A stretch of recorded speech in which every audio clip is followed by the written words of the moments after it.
Halo semuanya, terima kasih telah mengklik video ini dan selamat menonton. Gimana kabar kalian hari ini? Semoga kabarnya masih baik-baik saja. Diberikan kesehatan, dilancarkan rezekinya, dan memudahkan segala urusan-urusannya. Oke, jadi pada video kali ini, kita akan melanjutkan pembahasan alur cerita dari manhwa yang berjudul Kali Sang Juara, atau judul aslinya adalah Kali the Champion. Video ini merupakan episode kedua dari episode-episode yang sebelumnya. Jadi, bagi kalian yang belum menonton episode yang sebelumnya, silakan ditonton terlebih dahulu. Kalian bisa mengeceknya pada bagian kanan atas pada video ini.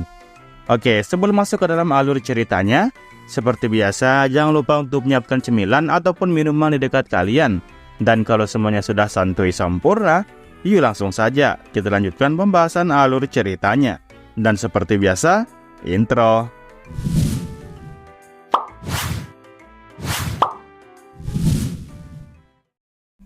Setelah kita diperlihatkan tekad Kali untuk bertahan hidup, kita kemudian diperlihatkan sebuah gambaran seorang petarung yang memiliki tubuh yang berotot disertai dengan tatapan yang serius. Petarung ini juga mengenakan atribut yang sama seperti yang Kali kenakan.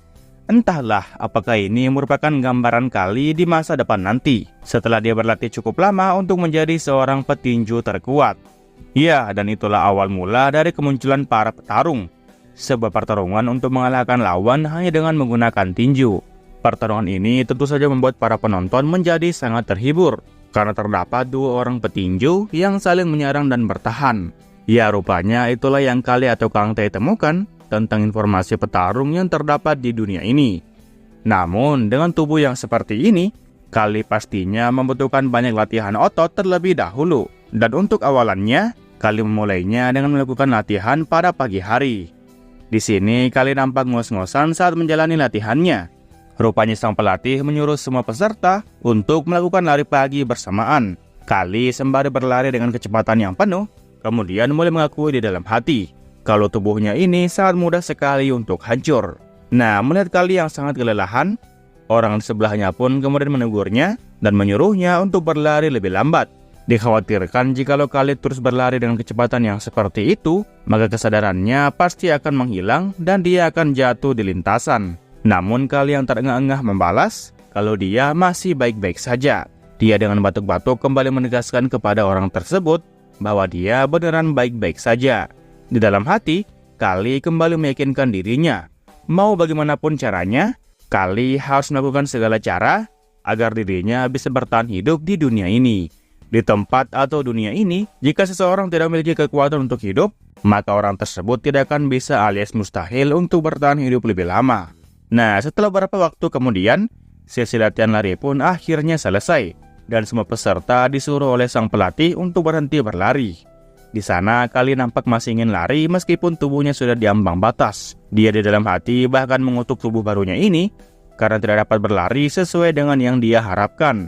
Padahal di dunia Kali sebelumnya, dirinya bisa berlari dengan lebih baik meskipun dia merupakan seorang perokok atau peminum alkohol sekalipun. Sekujur tubuhnya jelas-jelas sudah gemetar hebat, dan itu masih terus dipaksakan oleh Kali sendiri. Nah, melihat Kali yang masih belum mau berhenti, sang pelatih yang menontonnya di samping lintasan, kemudian mulai berkata di dalam hati. Sejujurnya dia terkejut dengan perkembangan Kali akhir-akhir ini. Bayangkan saja, seorang bocah yang dulunya selalu tertinggal di belakang saat lari pagi, malahan sekarang bisa mengikuti kecepatan yang lain dengan sangat baik.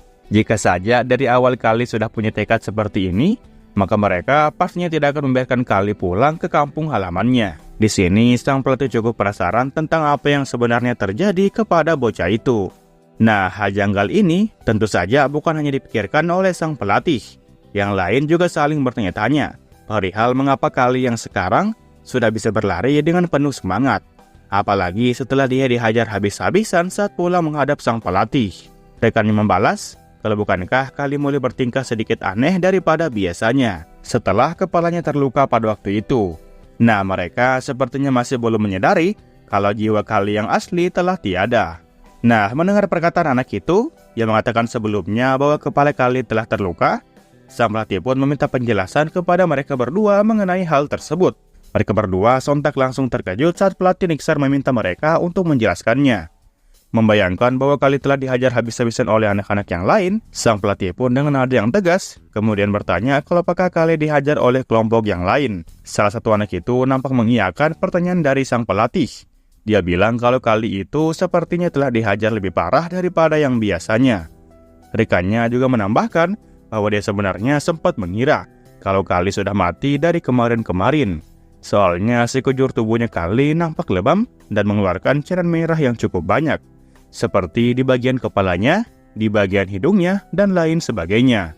Setelah mendengarkan penjelasan dari dua anak ini, sang pelatih pun kembali bertanya-tanya di dalam hatinya. Sang pelatih menyimpulkan kalau apakah karena kejadian itulah yang membuat Kali seketika berubah menjadi seperti ini. Mungkin saja alasan Kali tetap bertahan karena dia merasakan kematian. Namun karena masih belum jelas kebenarannya, sang pelatih berniat untuk menunggu dulu sedikit lebih lama dan melihat sampai di mana perkembangan yang Kali tunjukkan. Sang pelatih di sini nampak menyentuh dagunya, sembari mencoba untuk memahami kejadian yang Kali alami. Setelah memikirkan perihal Kali, sang pelatih pun kembali menyuruh para pesertanya untuk lanjut lari lagi dalam lintasan sebelumnya. Tetapi kali ini dia menyuruh mereka semua untuk berlari dalam 50 putaran lagi. Para peserta hanya bisa menuruti permintaan dari sang pelatih, meskipun tidak tahu masih sanggup atau tidak. Nah, setelah latihan di pagi hari, selanjutnya ada latihan individu pada siang harinya. Kita diperlihatkan para peserta yang ikut latihan pada siang hari ini. Ada yang mengangkat sebuah batang pohon, ada yang melakukan pemanasan, dan juga ada yang push up. Kali yang melihat semua anak-anak bekerja keras seperti itu, tentu saja paham kalau mereka seperti itu karena saking tidak inginnya buat pergi ke tambang. Kali di sini juga terus melanjutkan latihannya tanpa mengeluh sekalipun. Kali terus-terusan melatih tinjuannya dengan cara memukul jerami yang telah diikat sedemikian rupa. Kali tentunya juga harus bisa bekerja keras seperti anak-anak yang lain. Nah, sembari terus melayangkan pukulannya, di dalam hati Kali masih meragukan satu hal. Kali paham kalau latihan yang dia jalani saat ini tidak terlalu efektif dampaknya di kemudian hari. Kali kemudian kembali mengingat kejadian yang kemarin, yang dimana dia berhasil melayangkan pukulannya ke arah selit sang pria berisi. Nah, dari pengalamannya itu, Kali paham kalau dia tidak mungkin bisa untuk melancarkan serangan yang kuat dengan tubuh kurusnya yang sekarang. Nah, untuk mengalahkan musuh, biasanya Kali akan mengincar rahang terlebih dahulu. Kali harus mengincar bagian vital dari musuh seperti rahang ini. Alasannya, karena rahang ini merupakan satu-satunya bagian tubuh yang akan memberikan dampak yang hebat kepada tindakan musuh selanjutnya. Karena dengan memukul rahang, maka tengkorak pun juga akan ikut bergetar. Jadi yang harus Kali lakukan adalah fokus ke meninju dan menjatuhkan lawan secepat mungkin. Kali harus bisa mengincar rahang musuhnya nanti dengan tepat sasaran. Nah, melihat Kali yang sedang melakukan latihan tinju, seseorang yang tinggi besar pun kemudian mulai mendatangi Kali, sembari menanyakan perihal apa yang sedang dia lakukan. Orang ini sepertinya juga merupakan murid pelatihan, tetapi lebih duluan daripada Kali. Ya, bisa dibilang kalau dia adalah seorang senior. Kali dengan santainya menjawab kalau dia sekarang sedang latihan. Senior tentunya sudah tahu kalau Kali sedang latihan, tetapi yang dia pertanyakan, mengapa Kali malah berlatih hal yang lain dan tidak seperti anak-anak yang lain yang ada di pelatihan ini. Kali kemudian kembali menjawab dan memberikan pertanyaan kepada orang tersebut. Apakah anak-anak seperti mereka tidak bisa melakukan latihan dengan gaya yang berbeda, seperti latihan yang dilakukan oleh para senior yang lain? Mendengar jawaban perbandingan dari Kali, si senior pun tiba-tiba langsung emosi. Dia bahkan menyebut Kali dengan sebutan bajingan yang sombong. Senior ini menjelaskan bahwa mereka adalah para petarung yang sudah ada bahkan sebelum Kali sendiri lahir. Jadi Kali diberikan saran oleh senior ini untuk jangan mengabaikan arahannya. Kali hanyalah seorang junior yang tidak mengetahui sensasi pertarungan yang sesungguhnya. Di sini Kali yang mendengar ocehan dari sang senior tersebut, kemudian mulai menjelaskan tentang boxing tipe apa yang berlaku di dunianya kali ini. Jadi di tempat mereka ini, boxing yang berlaku adalah petarung dengan tipe slugger, atau bahasa Indonesianya adalah boxing bergaya siput. Jadi ada kalanya musuh bertahan, dan juga ada kalanya musuh menyerang. Ya, sama seperti pertarungan heavyweight di dunia Kali sebelumnya. Kali sudah terbiasa berlatih dengan cara boxing tipe ini. Tetapi sepertinya latihan biasa yang dia terapkan saat ini tidak akan bisa membantu banyak ke tubuh ini. Di sini, senior itu kembali ngotot menyuruh Kali untuk kembali mengangkat kayu atau batang pohon yang ada di hadapannya itu. Dan Kali harus mengulanginya secara terus-menerus. Namun sebelum si senior menyelesaikan perintahnya, Sang pelatih kemudian datang menyentuh pundaknya sembari bertanya kepada Kali, kalau apakah gaya latihan yang dilakukan itu merupakan latihan yang Kali pelajari dari ayahnya. Kali yang memang tidak tahu apapun tentang siapa ayahnya di dunia ini, hanya bisa mengangguk dan membenarkan hal itu. Nah, karena Kali mengkonfirmasi sendiri, maka sang pelatih pun memperbolehkan Kali untuk bisa menggunakan gaya latihannya itu di tempat pelatihan ini. Soalnya, jika itu benar merupakan gaya latihan dari seorang champion, maka sang pelatih yakin kalau pasti ada sesuatu hal yang bisa mereka pelajari dari latihan ini. Dan Kali diberikan izin langsung oleh sang pelatih untuk melanjutkan latihan tersebut. Kali di sini kembali mengangguk, dan setelah itu dia pun kembali melanjutkan sesi latihannya. Oke, jadi siapa ayahnya Kali ini sebenarnya? Ayahnya Kali dikenal dengan nama Kaviron. Dia ini adalah seorang champion yang telah menangkan segala macam pertarungan. Tetapi Kaviron ini bukanlah seorang boxer sama sekali. Nah, apakah Kaviron telah mengajari Kali anaknya untuk menggunakan metode latihan yang lain?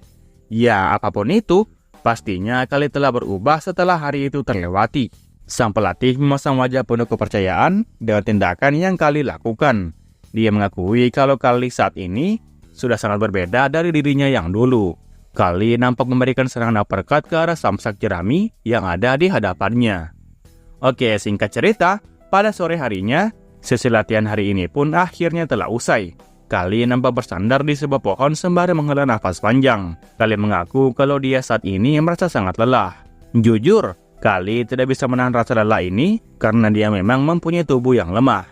Selain itu, Kali juga merasa sangat lapar. Kali rasanya ingin memakan makanan yang manis-manis. Nah, berhubung dia saat ini bersandar di sebuah pohon, Kali pun kemudian melirik ke atas pohon tersebut dan melihat bahwa terdapat buah-buahan apel yang cukup banyak di sana.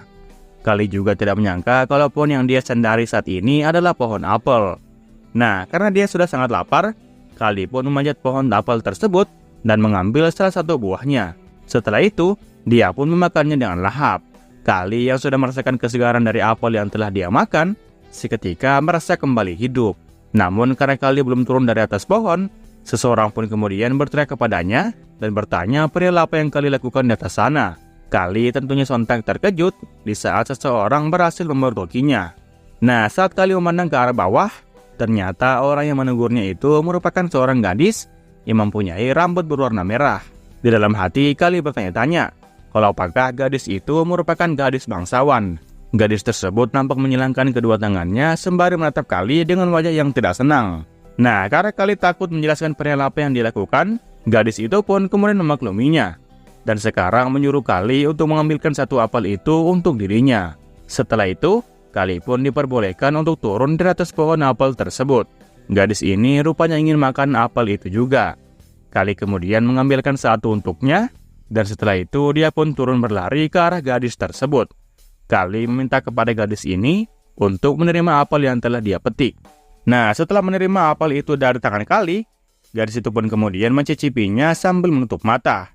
Gadis itu dengan tatapan yang dingin awalnya memberikan pujian kepada Kali. Namun setelah itu, gadis itu pun bertanya kepada Kali kalau bukankah dia adalah seorang budak yang berasal dari tempat pelatihan yang ada di sana. Jangan bilang kalau Kali tidak tahu perihal tempat ini yang merupakan taman milik keluarga bangsawan. Kalau Kali tertangkap, maka Kali jelas-jelas akan dihukum. Mendengar semua penjelasan dari gadis berambut merah itu, Kali sontak langsung terkejut dan melongo tidak menyangka. Kali dengan nada yang gagap, kemudian kembali menjawab bahwa dia beneran tidak tahu tentang hal itu. Di sini Kali cukup khawatir setelah mendengar ancaman dari gadis bangsawan tadi. Kalau dia benar-benar dihukum akibat mencuri, maka Kali tidak akan pernah bisa bertarung lagi. Gadis itu kemudian tertawa kecil sembari memasang senyum yang licik. Sepertinya Kali juga tidak tahu tentang siapa dirinya ini. Gadis itu kemudian memperkenalkan dirinya bahwa dialah yang bernama Azalia Auguste. Azalia menambahkan kalau ayahnya adalah seorang baron yang bernama Gadolf Auguste. Dan ayahnya adalah tuan dari Kali. Nah, setelah memperkenalkan dirinya, Azalia pun menyuruh Kali yang merupakan seorang budak untuk memperkenalkan siapa dirinya juga. Kali dengan jawaban yang singkat, kemudian menjawab kalau namanya adalah Kali.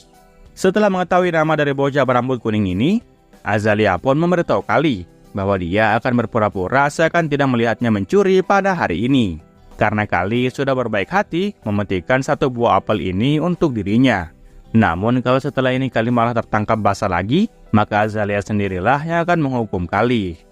Oke, sekarang Kali disuruh oleh Azalea untuk segera meninggalkan tempat ini sebelum ada orang lain yang melihat Kali berkeliaran di taman bangsawan. Kali kemudian meluruskan tangannya sembari mengucapkan terima kasihnya kepada Nona Azalea. Setelah itu, Kali pun pergi dari sana.